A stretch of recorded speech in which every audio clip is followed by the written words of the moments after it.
ଦୁନିଆର ମିଛ ଚାକଚକ୍ୟ ଦେଖି ପିଲାମାନେ ଏବେର ପିଲାମାନେ ପ୍ରାୟ କହୁଛନ୍ତି, ପିତାମାତାଙ୍କୁ କହୁଛନ୍ତି, ତୁମେ ମୋ ପାଇଁ କରିଛ କ'ଣ? ତମମାନେ ମୋ ପାଇଁ କ'ଣ କରିଛ? ଫାଷ୍ଟ କଥା ହେଉଛି କ'ଣ ଆଉ କରିଥାନ୍ତେ? ଏପର୍ଯ୍ୟନ୍ତ କେମିତି ଆସିଲ ପିଲାମାନେ? ଏପର୍ଯ୍ୟନ୍ତ ବି କେମିତି ଆସିଲ? First point. ସେକେଣ୍ଡ ପଏଣ୍ଟ, ଥରେ ଦୁନିଆ ଉପରେ ବୁଲିକି ଦେଖ, ସବୁଆଡ଼େ ନଜର ପକାଇକି ଦେଖ, ତମଠୁ ବହୁତ ଦୁଃଖରେ ପିଲା ଅଛନ୍ତି। ଥାର୍ଡ଼ ପଏଣ୍ଟ, ବହୁତ ଗୁଡ଼ିଏ ଦୁଃଖ ତମକୁ ଭଗବାନ ଦେଇନାହାନ୍ତି। ଜଣେ ଅନ୍ଧକୁ ଦେଖିଲେ ଜଣାପଡ଼େ ଯେ ଆମର ଯେଉଁ ଦୁଇ ଆଖି ଅଛି କେତେ ମୂଲ୍ୟବାନ।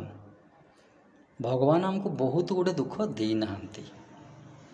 ଆଉ ସବୁଠୁ ଇମ୍ପୋର୍ଟାଣ୍ଟ ପଏଣ୍ଟ ହେଉଛି ପିତାମାତା ଯେତିକି ନିଃସ୍ୱାର୍ଥପର ଭାବରେ ତମ ପାଇଁ କରିଛନ୍ତି, ଆଜି ପର୍ଯ୍ୟନ୍ତ ସେତିକି କେହି କରିନାହାନ୍ତି ବା କରିବେନି।